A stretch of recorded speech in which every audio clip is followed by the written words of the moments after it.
ಇರುವಂತಹ ಬೆಳವಣಿಗೆಗಳ ಮಾಹಿತಿಯನ್ನ ಸಂಪೂರ್ಣವಾಗಿ ನಿಮ್ಮ ಮುಂದೆ ಇಡ್ತಾ ಹೋಗ್ತೀವಿ. 30 ನಿಮಿಷ 30 ಸುದ್ದಿಯಲ್ಲಿ ನೋಡ್ತಾ ಹೋಗೋಣ.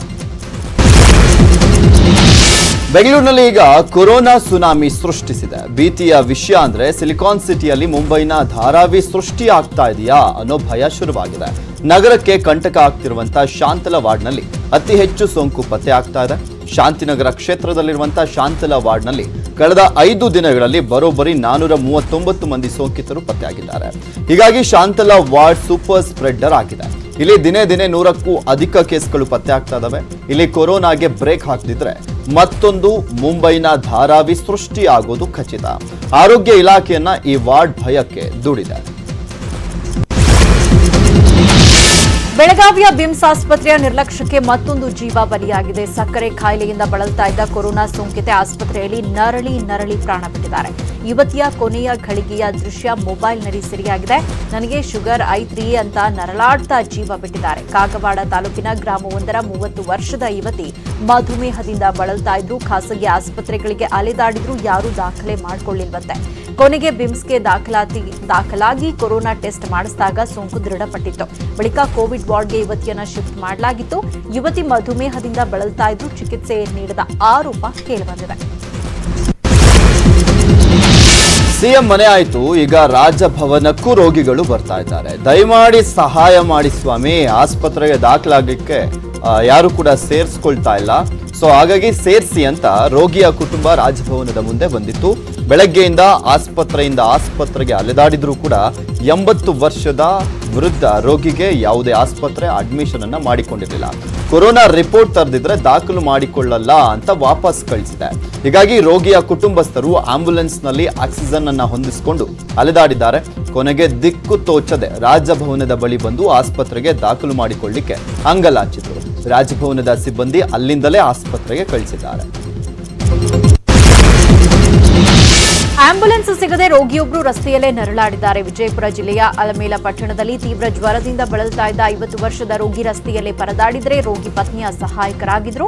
ಸುಮಾರು ಕಳೆದ 1.5 ಗಂಟೆಗಳ ಕಾಲ ರೋಗಿ ರಸ್ತೆಯಲ್ಲೇ ನರಳಾಡಿದ್ದಾರೆ. ಮೊದಲಿಗೆ ಆಲಮೇಲ ಪಟ್ಟಣದ ಸಮುದಾಯ ಆರೋಗ್ಯ ಕೇಂದ್ರಕ್ಕೆ ಹೋದಾಗ ಅಲ್ಲಿ ನಿರ್ಲಕ್ಷ್ಯ ಮಾಡಿದ್ರು. ನಮ್ಮಲ್ಲಿ ಬೆಡ್ ಟೆಸ್ಟಿಂಗ್ ಕಿಟ್ ಇಲ್ಲ, ವಿಜಯಪುರದ ಆಸ್ಪತ್ರೆಗೆ ಹೋಗಿ ಅಂತ ವಾಪಸ್ ಕಳುಹಿಸಿದ್ರು. ಇಲ್ಲಿಂದ ವಿಜಯಪುರಕ್ಕೆ ಹೋಗಲು ಆಂಬ್ಯುಲೆನ್ಸ್ಗಾಗಿ 1.5 ಗಂಟೆ ಕಾದ್ರೂ ಆಂಬ್ಯುಲೆನ್ಸ್ ಬಂದಿಲ್ಲ. ರೋಗಿ ರಸ್ತೆಯಲ್ಲೇ ನರಳಾಡಿದ್ದು ಆರೋಗ್ಯ ಇಲಾಖೆ ವಿರುದ್ಧ ಸ್ಥಳೀಯರು ಆಕ್ರೋಶವನ್ನು ವ್ಯಕ್ತಪಡಿಸಿದ್ದಾರೆ. 1.5 ಗಂಟೆಗಳ ಬಳಿಕ ಇದೀಗ ಆಂಬ್ಯುಲೆನ್ಸ್ ಬಂದಿದೆ. ಮಗುವಿಗೆ ಚಿಕಿತ್ಸೆ ನೀಡಲಿಕ್ಕೆ ತಡ ಮಾಡಿದ್ರು ಅಂತ ಕೊರೋನಾ ವಾರಿಯರ್ಸ್ ಮೇಲೆ ಮಗುವಿನ ಸಂಬಂಧಿಕರು ಹಲ್ಲೆಯನ್ನ ಮಾಡಿದ್ದಾರೆ. ಬೆಂಗಳೂರು ಹೊರವಲಯ ಆನೇಕಲ್ ತಾಲೂಕಿನ ಜಿಗಣಿಯ ಸುಹಾಸ್ ಆಸ್ಪತ್ರೆ ಸಿಬ್ಬಂದಿ ಹಲ್ಲೆಗೆ ಒಳಗಾಗಿದ್ದಾರೆ. ಹಲ್ಲೆ ಮಾಡ್ತಾ ಇರುವಂತಹ ದೃಶ್ಯ ಸಿಸಿಟಿವಿಯಲ್ಲಿ ಸೆರೆಯಾಗಿದೆ. ನಿನ್ನೆ ರಾತ್ರಿ ಮಗುವನ್ನ ನಾಲಿಗೆ ಚಿಕಿತ್ಸೆಗೆ ಕರೆತಂದಿದ್ರು. ಈ ವೇಳೆ ಕೊರೋನಾ ಸಂಬಂಧ ಆಸ್ಪತ್ರೆಯಲ್ಲಿ ಮೀಟಿಂಗ್ ನಡೀತಾ ಇತ್ತು. ಹೀಗಾಗಿ ವೈದ್ಯರು ಬರೋದು ತಡವಾಗಿತ್ತು. ಇದೇ ಸಿಟ್ಟಲ್ಲಿ ಮಗುವಿನ ಸಂಬಂಧಿಕರು ಕೊರೋನಾ ವಾರಿಯರ್ಸ್ ಮೇಲೆ ಹಲ್ಲೆಯನ್ನ ಮಾಡಿದ್ದಾರೆ. ಆಸ್ಪತ್ರೆಯ ಕುರ್ಚಿ ಎಸೆದು ದಾಂಧಲೆಯನ್ನ ಮಾಡಿದ್ದಾರೆ. ಪ್ರಶ್ನಿಸಿದಂತ ಆಸ್ಪತ್ರೆ ಸಿಬ್ಬಂದಿ ಮೇಲೆನೂ ಕೂಡ ಹಲ್ಲೆಯನ್ನ ಮಾಡಿದ್ದಾರೆ. ಸಾಮಾನ್ಯ ಸೋಂಕಿತರನ್ನ ಬಿಡಿ, ಸೋಂಕಿಗೆ ತುತ್ತಾಗಿರೋ ಕೊರೋನಾ ಸೈನಿಕರಿಗೂ ಚಿಕಿತ್ಸೆ ಸಿಗ್ತಾ ಇಲ್ಲ. ಹುಬ್ಬಳ್ಳಿ ನಗರದ ಆರೋಗ್ಯ ಇಲಾಖೆ ನಿರ್ಲಕ್ಷ್ಯದಿಂದ ಸೋಂಕಿತ ರೈಲ್ವೆ ಪೊಲೀಸರು ರಾತ್ರಿ ಇಡೀ ಪೊಲೀಸ್ ಕ್ವಾರ್ಟರ್ಸ್ನ ಟೆರೇಸ್ನಲ್ಲೇ ಕಾಲ ಕಳೆದಿದ್ದಾರೆ. 3 ಪೊಲೀಸರಿಗೆ ನಿನ್ನೆ ಸೋಂಕು ದೃಢಪಟ್ಟಿತ್ತು. ಆರೋಗ್ಯ ಇಲಾಖೆಗೆ ಮಾಹಿತಿ ನೀಡಿದ್ರು, ಯಾರೂ ಬರಲೇ ಇಲ್ಲ. ರಾತ್ರಿ ಇಡೀ ಹುಬ್ಬಳ್ಳಿಯ ರೈಲ್ವೆ ಪೊಲೀಸ್ ಕ್ವಾರ್ಟರ್ಸ್ನ ಟೆರೇಸ್ನಲ್ಲೇ ಕಾಲ ಕಳೆದ ಸೋಂಕಿತರು ಆಸ್ಪತ್ರೆಯಲ್ಲಿ ದಾಖಲಾತಿ ಸಿಗದೆ ಪರದಾಡಿದ್ದಾರೆ. ಇವತ್ತು ಮಾಧ್ಯಮಗಳ ಕಣ್ತಪ್ಪಿಸಿ ಹಿಂಬಾಗಿಲಿನಿಂದ ಸೋಂಕಿತರನ್ನ ಕರೆದೊಯ್ದು ಆರೋಗ್ಯ ಸಿಬ್ಬಂದಿ ಆಸ್ಪತ್ರೆಗೆ ದಾಖಲಿಸಿಕೊಂಡಿದ್ದಾರೆ. ಬೆಂಗಳೂರಲ್ಲಿ ಕೊರೋನಾ ಸೋಂಕಿತರು ಚಿಕಿತ್ಸೆ ಸಿಗದೆ ಪರದಾಟವನ್ನು ಮಾಡ್ತಾ ಇದ್ರೆ ಸೋಂಕಿತರು ಸತ್ತ ಮೇಲೂ ಪರದಾಡಬೇಕು. ಚಿತಾಗಾರದಲ್ಲಿ ಅಂತ್ಯಕ್ರಿಯೆಗೆ ಗಂಟೆಗಟ್ಟಲೆ ಕ್ಯೂ ನಿಲ್ಬೇಕಾಗಿದೆ. ಅದಾದ್ಮೇಲೆ ಅಂತ್ಯಕ್ರಿಯೆಗೂ ಕೂಡ ಪರದಾಟವನ್ನು ಮಾಡುವಂತ ಸ್ಥಿತಿ ಅಲ್ಲಿ ನಿರ್ಮಾಣವಾಗಿದೆ. ಬೆಂಗಳೂರಲ್ಲಿ ಪ್ರತಿದಿನ 70 ರಿಂದ 80 ಮಂದಿ ಸೋಂಕಿತರು ಸಾವನ್ನಪ್ತಾ ಇದ್ದಾರೆ. ಇದರ ಜೊತೆಗೆ ಇತರೆ ಮೃತದೇಹಗಳ ಅಂತ್ಯಕ್ರಿಯೆ ಇರೋದ್ರಿಂದ ನಗರದ 12 ಚಿತಾಗಾರಗಳಲ್ಲಿ ಆಂಬ್ಯುಲೆನ್ಸ್ಗಳ ಸಾಲೆ ಕಂಡು ಬರ್ತಾ ಇದೆ. ಅಂತ್ಯಕ್ರಿಯೆಗೆ ಆಂಬ್ಯುಲೆನ್ಸ್ ನಲ್ಲೇ ಶವವನ್ನ ಇಟ್ಟು 1-2 ಗಂಟೆ ಕಾದ್ರೆ ಮಾತ್ರ ಅಂತ್ಯಕ್ರಿಯೆಗೆ ಅವಕಾಶ ಸಿಗ್ತಾ ಇದೆ. ಇದರಿಂದ ಸತ್ತವರ ಕುಟುಂಬಸ್ಥರು ಅಂತ್ಯಕ್ರಿಯೆಗೆ ಪರದಾಟವನ್ನು ಮಾಡ್ತಾ ಇದ್ದಾರೆ. ಅದರಲ್ಲೂ ಬನಶಂಕರಿ ವಿದ್ಯುತ್ ಚಿತಾಗಾರದಲ್ಲಿ ಅಂತ್ಯಕ್ರಿಯೆಗೆ ಹೆಚ್ಚಿನ ಕ್ಯೂ ಕಂಡು ಬರ್ತಾ ಇದೆ. ಈ ಹಿಂದೆ ಕೊರೋನಾ ನಿಯಂತ್ರಣ ಸಂಬಂಧ ಸಿಎಂ ಬಿಎಸ್ವೈಗೆ ಶಹಬಾಷ್ ಹೇಳಿದ ಬಿಜೆಪಿ ಹೈಕಮಾಂಡ್ ಈಗ ಸಿಎಂ ಮೇಲೆ ಗರಂ ಆಗಿದೆ ಎನ್ನಲಾಗಿದೆ.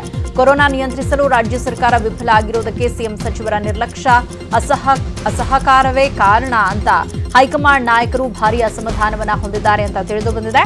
ಹೈಕಮಾಂಡ್ ಸಿಟ್ಟಿಗೆ ಡಜನ್ನಷ್ಟು ಕಾರಣ ಇದೆ. ಮಾದರಿ ರಾಜ್ಯವಾಗಬಹುದೆಂದಿದ್ದ ಅವಕಾಶವನ್ನ ಕೈಚೆಲ್ಲಿದ್ದಾರೆ. ಸಭೆಗಳನ್ನು ಮಾತ್ರ ನಡೆಸಿ ಕಾರ್ಯರೂಪಕ್ಕೆ ತರ್ತಿಲ್ಲ. ಸಚಿವರ ನಡುವಿನ ಸಮನ್ವಯ ಇಲ್ಲದೆ ಸಮಸ್ಯೆ ಹೆಚ್ಚಾಗಿದೆ. ಸಮಸ್ಯೆ ಹೆಚ್ಚಾದಾಗ ಸಚಿವರು ಜವಾಬ್ದಾರಿಯಿಂದ ನುಣುಚಿಕೊಳ್ತಾ ಇದ್ದಾರೆ. ಸಚಿವರ ನಡುವೆ ಶೀತಲ ಸಮರ ಹೆಚ್ಚಾಗಲು ಸಿಎಂ ಮೌನವೇ ಕಾರಣ. ಭ್ರಷ್ಟಾಚಾರ ಆರೋಪದಿಂದ ಬಿಜೆಪಿ ಪಕ್ಷಕ್ಕೆ ರಾಷ್ಟ್ರವ್ಯಾಪ್ತಿ ಮುಜುಗರ ಆಗಿದೆ ಅಂತ ಹೈಕಮಾಂಡ್ ಸಿಟ್ಟಾಗಿದೆ ಅಂತೆ. ಈ ಸಂಬಂಧ ಆಕ್ರೋಶಗೊಂಡಿರುವ ಹೈಕಮಾಂಡ್ ನಾಯಕರು ಶೀಘ್ರವೇ ಯಡಿಯೂರಪ್ಪ ಜೊತೆ ಚರ್ಚೆ ನಡೆಸುವ ಸಾಧ್ಯತೆ ಇದೆ. ಒಂದ್ ಕಡೆ ಕೊರೋನಾ ಕಾಟ, ಇನ್ನೊಂದ್ ಕಡೆ ಖಾಲಿ ಆಗ್ತಿರುವಂತ ಖಜಾನೆ. ಇದರಿಂದ ಸಿಎಂ ಬಿಎಸ್ವೈಗೆ ಟೆನ್ಷನ್ ಮೇಲೆ ಟೆನ್ಷನ್. ಸರ್ಕಾರದ ಖಜಾನೆಗೂ ಕೊರೋನಾ ಘಾತ ಕೊಟ್ಟಿದೆ. ಕೊರೋನಾ ತಡೆಗೆ ಸರ್ಕಾರ ಈಗಾಗಲೇ 2,000 ಕೋಟಿ ರೂಪಾಯಿ ವೆಚ್ಚವನ್ನ ಮಾಡಿರುವಂತದ್ದು. ಅಲ್ಲದೆ ಕೇಂದ್ರ ನೀಡಿದಂತ 400 ಕೋಟಿ ರೂಪಾಯಿ SDRF ಫಂಡ್ ಕೂಡ ಖಾಲಿಯಾಗಿದೆ. ಮುಂದಿನ ದಿನಗಳಲ್ಲಿ ಖರ್ಚು ವೆಚ್ಚ ಮತ್ತಷ್ಟು ಹೆಚ್ಚಳ ಆಗುವುದರಿಂದ ಹಣಕಾಸು ಪೂರೈಸುವಂತದ್ದೇ ಸಿಎಂಗೆ ಸವಾಲಿನ ಕೆಲಸ ಆಗಿದೆ. ಇನ್ನೊಂದ್ ಕಡೆ ಕೊರೋನಾ ನಿಯಂತ್ರಣಕ್ಕೆ ಹಣ ಕೊಡಿ ಅಂತ ಜಿಲ್ಲೆಗಳಿಂದಲೂ ಕೂಡ ಸರ್ಕಾರಕ್ಕೆ ಮನವಿ ಬರ್ತಾ ಇದ್ದಾವೆ. ಆದ್ರೆ ಖಜಾನೆ ಖಾಲಿಯಿಂದ ಸಿಎಂ ಟೆನ್ಷನ್ಗೊಳಗಾಗಿದ್ದಾರೆ. ಬೆಂಗಳೂರಲ್ಲಿ ಕೊರೋನಾ ರಣಕೇಕೆ ಹಾಕ್ತಾ ಇದ್ರು. ಲಾಕ್ಡೌನ್ ಜಾರಿಯಲ್ಲಿದ್ರು ಜನ ಮಾತ್ರ ಡೋಂಟ್ ಕೇರ್ ಅಂತಿದ್ದಾರೆ. ಮನೆಯಿಂದ ಹೊರ ಬರಬೇಡಿ ಅಂತ ಎಷ್ಟೇ ಹೇಳಿದ್ರು ಜನ ಮಾತ್ರ ಬುದ್ಧಿ ಕಲಿತಾ ಇಲ್ಲ.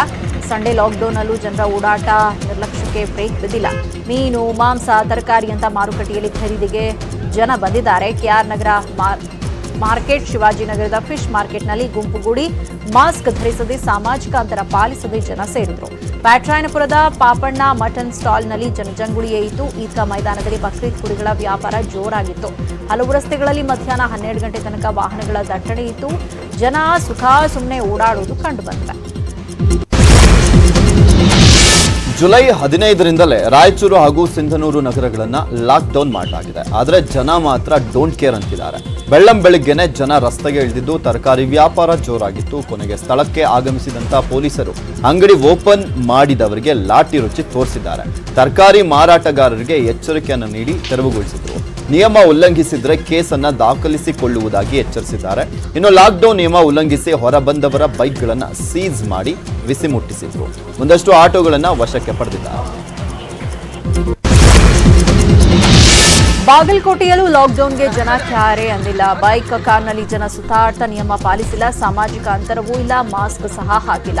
ಬೈಕ್, ಕಾರಲ್ಲಿ ಜನರ ಸಂಚಾರ ಜೋರಾಗಿತ್ತು. ಅದರಲ್ಲೂ ಬಾದಾಮಿ ಪಟ್ಟಣದಲ್ಲಿ ಹೆಚ್ಚಿನ ಸಂಖ್ಯೆ ಬೈಕ್, ಕಾರ್ ಸವಾರರು ರಸ್ತೆಗೆ ಬಂದಿದ್ರು. ಜಿಲ್ಲೆಯಲ್ಲಿ ಸೋಂಕಿತರ ಸಂಖ್ಯೆ ಹೆಚ್ಚಾಗ್ತಾ ಇದ್ರು. ಸಂಡೇ ಲಾಕ್ಡೌನ್ ನಿಯಮ ಪಾಲಿಸದೆ ಓಡಾಡಿದ್ದಾರೆ. ಕೆಲವರು ಮಾಸ್ಕ್ ಹಾಕಿದ್ರೆ ಹೆಚ್ಚಿನ ಜನರು ಮಾಸ್ಕ್ ಹಾಕದೆ ಓಡಾಡಿದ್ದಾರೆ. ಮೈಸೂರಿನ ಜನರು ಕೂಡ ಸಂಡೇ ಲಾಕ್ಡೌನ್ ಪಾಲನೆ ಮಾಡಿಲ್ಲ. ಅಗತ್ಯ ವಸ್ತುಗಳ ಖರೀದಿ ನೆಪದಲ್ಲಿ ಬೇಕಾಬಿಟ್ಟಿ ಓಡಾಡ್ತಾನೆ ಇದ್ದಾರೆ.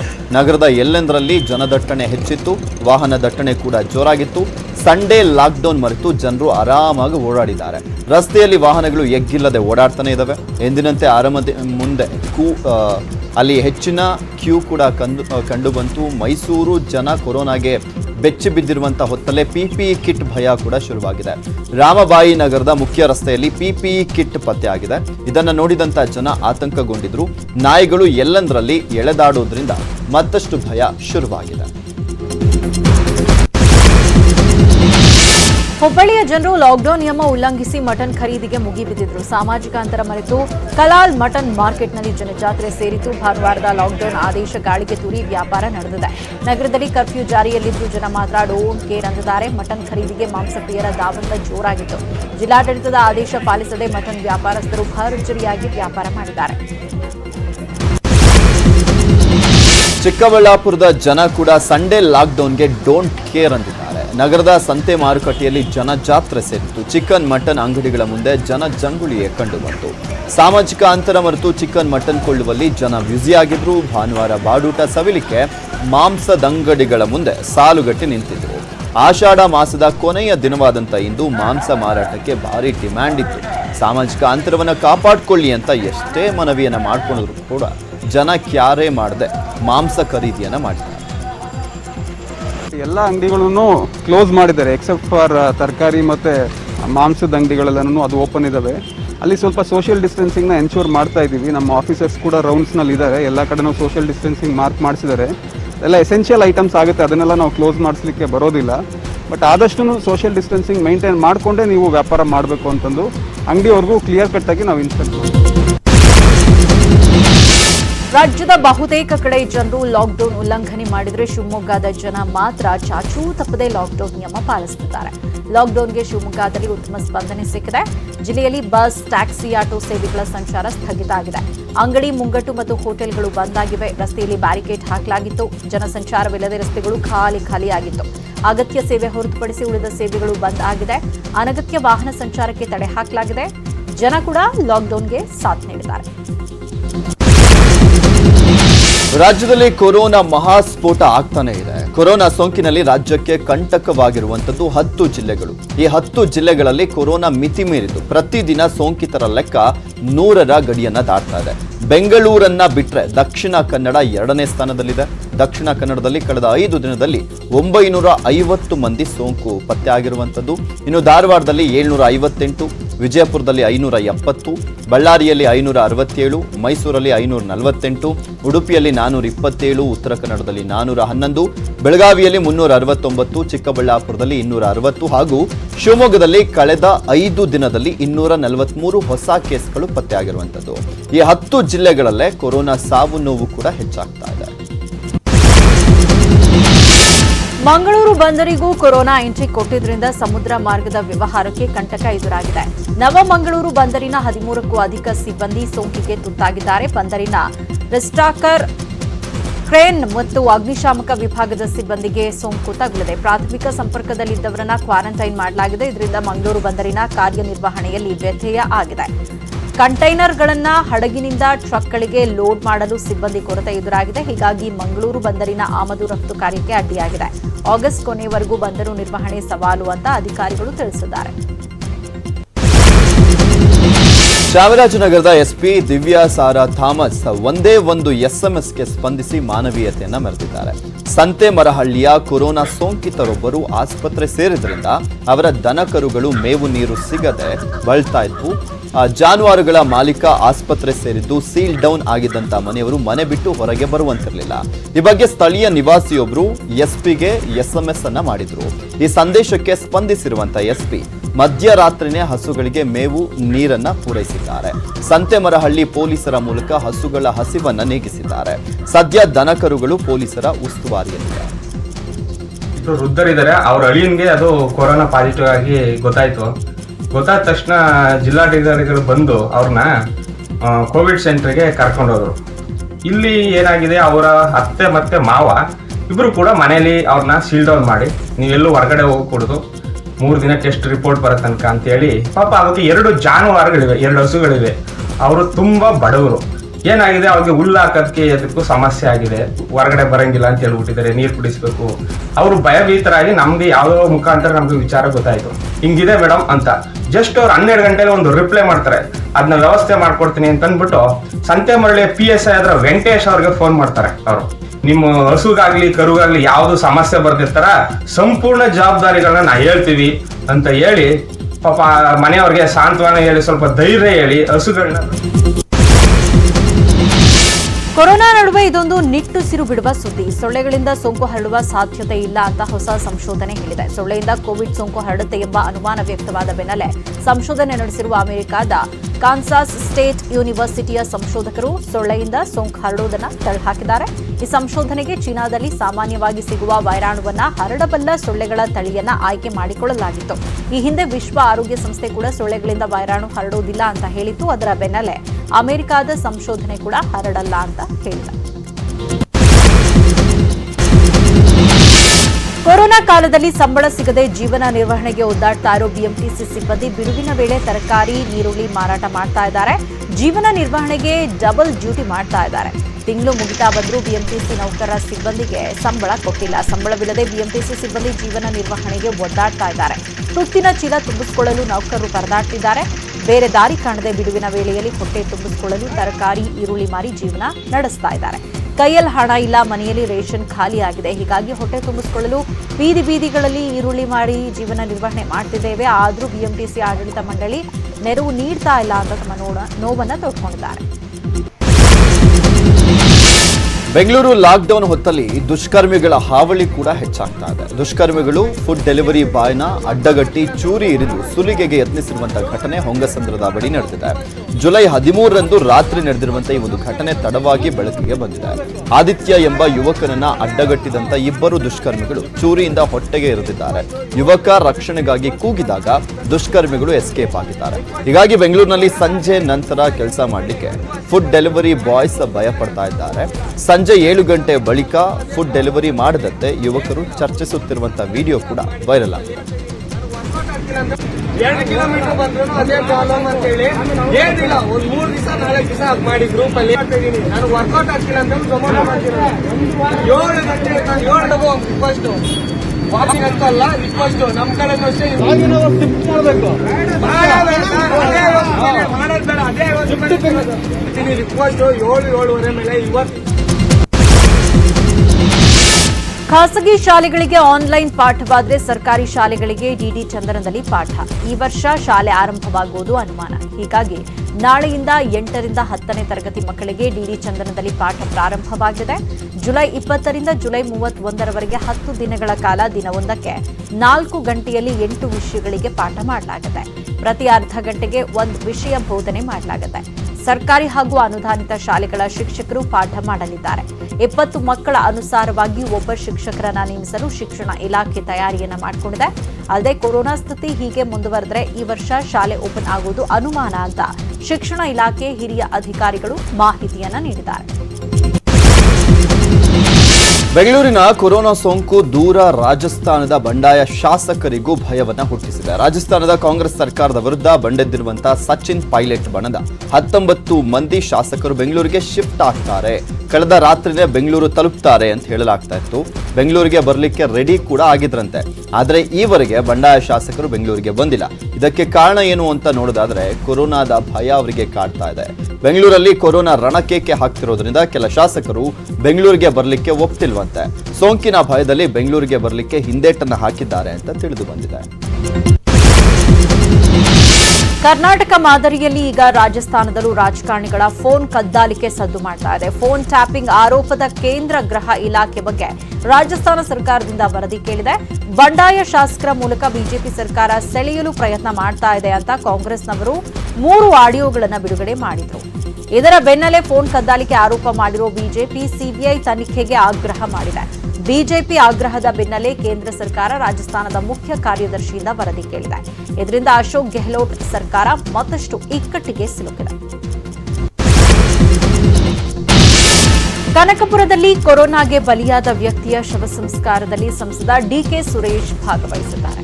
ಕಳೆದೊಂದು ವಾರದಿಂದ ಕೊರೋನಾ ಸೋಂಕಿನಿಂದ ನರಳ್ತಾ ಇದ್ದ ವ್ಯಕ್ತಿಯೊಬ್ಬರು ನಿನ್ನೆ ಸಂಜೆ ಸಾವನ್ನಪ್ಪಿದ್ರು. ಈ ಸುದ್ದಿ ತಿಳಿದ ಕೂಡಲೇ ಸ್ಥಳಕ್ಕೆ ಬಂದ ಡಿಕೆ ಸುರೇಶ್ ಹಾಗೂ ಎಂಎಲ್ಸಿ ರವಿ ಪಿಪಿಇ ಕಿಟ್ ಧರಿಸಿಕೊಂಡು ಶವ ಸಂಸ್ಕಾರದಲ್ಲಿ ಭಾಗವಹಿಸಿದರು.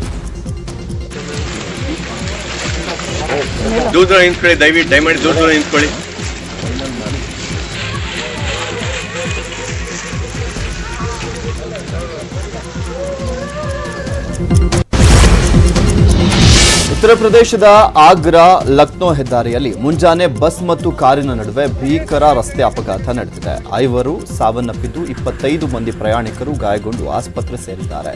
ಬಿಹಾರದ ದರ್ಭಂಗದಿಂದ ವಲಸೆ ಕಾರ್ಮಿಕರನ್ನ ಹೊತ್ತ ಬಸ್ ಎಕ್ಸ್ಪ್ರೆಸ್ ಹೈವೇಯಲ್ಲಿ ದೆಹಲಿಗೆ ಹೋಗ್ತಾ ಇತ್ತು. ಕನೌಜ್ ಬಳಿ ಕಾರ್ಗೆ ಡಿಕ್ಕಿ ಹೊಡೆದ ಬಸ್ ಪಲ್ಟಿಯಾಗಿದೆ. ಡಿಕ್ಕಿಯ ರಭಸಕ್ಕೆ 2 ವಾಹನಗಳು ಹೆದ್ದಾರಿಯಿಂದ ಕೆಳಗೆ ಬಿದ್ದಿವೆ. ರಕ್ಷಣಾ ಕಾರ್ಯಾಚರಣೆ ಮಾಡಿದಾಗ 5 ಸಾವನ್ನಪ್ಪಿದ್ದು 25 ಮಂದಿ ಗಾಯಗೊಂಡಿದ್ದಾರೆ. ಗಾಯಾಳುಗಳನ್ನ ಸ್ಥಳೀಯ ಆಸ್ಪತ್ರೆಗೆ ದಾಖಲಿಸಲಾಗಿದೆ. ಅತ್ತ ದೆಹಲಿಯಲ್ಲಿ ಮಳೆ ನೀರಿನಲ್ಲಿ ಬಸ್ ಮುಳುಗಿ ಹೋಗಿದ್ದ ಪರಿಣಾಮ ಜನರನ್ನ ರಕ್ಷಣೆ ಮಾಡಲಾಯಿತು.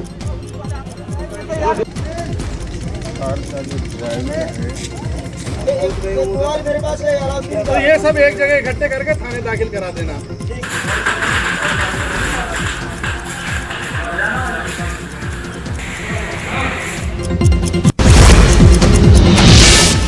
ಚೀನಾದೊಂದಿಗಿನ ಗಡಿ ವಿವಾದದಲ್ಲಿ ಭಾರತ ಭಾರೀ ಬೆಲೆ ತೆರಳಿದೆ ಅಂತ ರಾಹುಲ್ ಗಾಂಧಿ ಕಿಡಿಕಾರಿದ್ದಾರೆ. ಕೇಂದ್ರ ಸರ್ಕಾರದ ನಿರ್ಲಕ್ಷ್ಯ ನೀತಿಯಿಂದ ಗಡಿ ವಿವಾದದಲ್ಲಿ ಭಾರತದ ದೊಡ್ಡ ಬೆಲೆ ತೆರಬೇಕಾಗುತ್ತೆ ಅಂತ ರಾಹುಲ್ ಟ್ವೀಟ್ ಮಾಡಿದ್ದಾರೆ. ಗಡಿ ವಿಚಾರದಲ್ಲಿ ಚೀನಾದೊಂದಿಗೆ ಮಾತುಕತೆ ನಡೆಸ್ತಾ ಇರುವುದಾಗಿ ರಕ್ಷಣಾ ಸಚಿವ ರಾಜನಾಥ್ ಸಿಂಗ್ ಹೇಳಿದ್ದಾರೆ. ಆದರೆ ಇದು ಎಷ್ಟರ ಮಟ್ಟಿಗೆ ಸತ್ಯ ಎಂಬುದು ಖಾತರಿ ಇಲ್ಲ ಅಂತ ರಾಜನಾಥ್ ಸಿಂಗ್ ಭಾಷಣವನ್ನ ಟ್ವಿಟರ್ನಲ್ಲಿ ಟ್ಯಾಗ್ ಮಾಡಿ ಟೀಕಾ ಪ್ರಹಾರ ನಡೆಸಿದ್ದಾರೆ.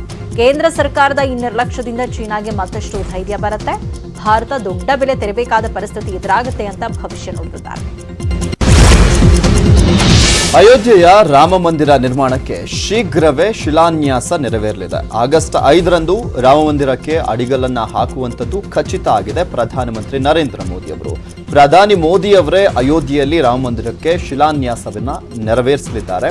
ರಾಮ ಮಂದಿರಕ್ಕೆ ಶಿಲಾನ್ಯಾಸವನ್ನ ನೆರವೇರಿಸಲಿಕ್ಕೆ ಪ್ರಧಾನಿ ನರೇಂದ್ರ ಮೋದಿ ಅವರಿಗೆ ನಿನ್ನೆ ಅಷ್ಟೇ ರಾಮ ಜನ್ಮಭೂಮಿ ಟ್ರಸ್ಟ್ ತೀರ್ಥಕ್ಷೇತ್ರ ಆಹ್ವಾನವನ್ನ ನೀಡಿತ್ತು. ಆಗಸ್ಟ್ 3 ಮತ್ತು 5ರಲ್ಲಿ ಒಂದು ದಿನವನ್ನ ನಿರ್ಧಾರ ಮಾಡಿ ಬನ್ನಿ ಈ ಒಂದು ಶಿಲಾನ್ಯಾಸದ ಕಾರ್ಯಕ್ರಮಕ್ಕೆ ಅಂತ ಮನವಿಯನ್ನ ಮಾಡಿಕೊಂಡಿದ್ರು. ಅದರಂತೆ ಆಗಸ್ಟ್ 5ನೇ ತಾರೀಕು ಶಿಲಾನ್ಯಾಸ ಕಾರ್ಯಕ್ರಮ ನಡೆಯುವಂಥದ್ದು ಖಚಿತ ಆಗಿದೆ. ಮೋದಿ ಅವರು ಅಯೋಧ್ಯೆ ಭೇಟಿ ನೀಡಿ ಭೂಮಿ ಪೂಜೆಯಲ್ಲಿ ಭಾಗಿಯಾಗಲಿದ್ದಾರೆ ಅಂತ ತಿಳಿದು ಬಂದಿದೆ. ಯಾವಾಗ ಶಿಲಾನ್ಯಾಸ ಕಾರ್ಯಕ್ರಮ ಅನ್ನೋದು ಸಾಕಷ್ಟು ಪ್ರಶ್ನೆಗೆ ಎಡೆಮಾಡಿಕೊಟ್ಟಿತ್ತು. ಯಾಕೆಂದ್ರೆ ಕೊರೋನಾ ಸೋಂಕಿನ ನಡುವೆ ಯಾವ ರೀತಿಯಾಗಿ ಶಿಲಾನ್ಯಾಸವನ್ನ ಮಾಡಬೇಕು ಅನ್ನೋದು ಕೂಡ ಪ್ರಶ್ನೆ ಆಗಿತ್ತು. 300 ಕೋಟಿ ವೆಚ್ಚದಲ್ಲಿ ರಾಮ ಮಂದಿರ ನಿರ್ಮಾಣ ಕಾರ್ಯದ ವಿಚಾರಕ್ಕೆ ಸಂಬಂಧಪಟ್ಟಂತೆ ಟ್ರಸ್ಟ್ ಎಲ್ಲಾ ರೀತಿಯಾದಂತಹ ಸಿದ್ಧತೆಯನ್ನ ಮಾಡಿಕೊಂಡಿತ್ತು. ಸೊ ಹೀಗಾಗಿ ಪ್ರಧಾನ ಮಂತ್ರಿಯವರ ಡೇಟ್ ಯಾವಾಗ ಫಿಕ್ಸ್ ಮಾಡಬೇಕು ಅನ್ನುವ ವಿಚಾರಕ್ಕೆ ಸಂಬಂಧಪಟ್ಟಂತೆ ಮೋದಿ ಅವರಿಗೇನೆ ಮನವಿಯನ್ನ ಮಾಡಿಕೊಳ್ಳಲಾಗಿತ್ತು. 3 ಅಥವಾ 5ನೇ ತಾರೀಕು, ಆಗಸ್ಟ್ 3ನೇ ತಾರೀಕು ಅಥವಾ 5ನೇ ತಾರೀಕು ಯಾವುದಾದ್ರೂ ಒಂದು ಡೇಟ್ ಅನ್ನ ಸೆಲೆಕ್ಟ್ ಮಾಡಿ ಬರಬೇಕು ಅಂತ ಹೇಳಿ ಮನವಿಯನ್ನ ಮಾಡಿಕೊಂಡಿದ್ರು. ಅದಕ್ಕೆ ಸ್ಪಂದಿಸಿರುವಂತಹ ಪ್ರಧಾನಿ ಕಾರ್ಯಾಲಯ ನರೇಂದ್ರ ಮೋದಿ ಅವರ ಆಗಮನದ ವಿಚಾರಕ್ಕೆ ಸಂಬಂಧಪಟ್ಟಂತೆ ಅಧಿಕೃತಗೊಳಿಸಿದೆ. ಆಗಸ್ಟ್ 5ನೇ ತಾರೀಕು ಪ್ರಧಾನಮಂತ್ರಿ ನರೇಂದ್ರ ಮೋದಿ ಅವರು ಶಿಲಾನ್ಯಾಸವನ್ನ ನೆರವೇರಿಸಲಿದ್ದಾರೆ. ಅದು ಯಾವ ರೀತಿಯಾಗಿ ಪ್ಲಾನ್ ಮಾಡ್ಕೊಳ್ತಾರೆ ಅನ್ನೋದು ಕೂಡ ಈಗ ಕುತೂಹಲಕ್ಕೆ ಎಡೆಮಾಡಿಕೊಂಡಿದೆ. ಬಾಲಿವುಡ್ ನಟ ಸುಶಾಂತ್ ಸಿಂಗ್ ಆತ್ಮಹತ್ಯೆ ಕೇಸ್ ದಿನದಿಂದ ದಿನಕ್ಕೆ ಸದ್ದು ಮಾಡ್ತಾನೆ ಇದೆ. ಸುಶಾಂತ್ ಸಾವಿನ ಬಗ್ಗೆ ತಾನು ಮಾಡಿದ ಆರೋಪಗಳು ಸುಳ್ಳು ಎಂದು ಸಾಬೀತಾದರೆ ತನಗೆ ಬಂದಿರುವ ಪದ್ಮಶ್ರೀ ಪ್ರಶಸ್ತಿ ವಾಪಸ್ ಮಾಡುವುದಾಗಿ ನಟಿ ಕಂಗನಾ ರಣಾವತ್ ಸವಾಲ್ ಹಾಕಿದ್ದಾರೆ. ಜೂನ್ 14ರಂದು ಸುಶಾಂತ್ ಸಿಂಗ್ ಆತ್ಮಹತ್ಯೆ ಬಳಿಕ ಸಾಮಾಜಿಕ ಜಾಲತಾಣದಲ್ಲಿ ಕಂಗನಾ ನೆಪೋಟಿಸಂ ಎಂದು ಕೆಲ ಬಾಲಿವುಡ್ ನಟರ ವಿರುದ್ಧ ಆರೋಪವನ್ನ ಮಾಡಿದ್ರು. ಸುಶಾಂತ್ ಆತ್ಮಹತ್ಯೆಗೆ ಬಾಲಿವುಡ್ ಹಾಗೂ ಕೆಲ ಮಾಧ್ಯಮಗಳ ಒತ್ತಡವೇ ಕಾರಣ ಅಂತ ಈ ಹಿಂದೆ ಹೇಳಿಕೆಯನ್ನ ನೀಡಿದ್ರು. ಇನ್ನು ತಾವು ಮಾಡಿರುವಂತಹ ಆರೋಪಗಳೇನಾದ್ರೂ ಸುಳ್ಳು ಅಂತ ಸಾಬೀತಾದ್ರೆ ತಮಗೆ ನೀಡಿರುವಂತಹ ಪದ್ಮಶ್ರೀಯನ್ನೇ ನಾನು ವಾಪಸ್ ಮಾಡ್ತೀನಿ ಅಂತ ಸವಾಲ್ ಹಾಕಿದ್ದಾರೆ ಕಂಗನಾ. ಈ ಕ್ಷಣದ 30 ನಿಮಿಷ 30 ಸುದ್ದಿ ನೋಡ್ತಾ ಇರಿ ನ್ಯೂಸ್ 18 ಕನ್ನಡ. ಜಾಲ ನಮ್ಮದು.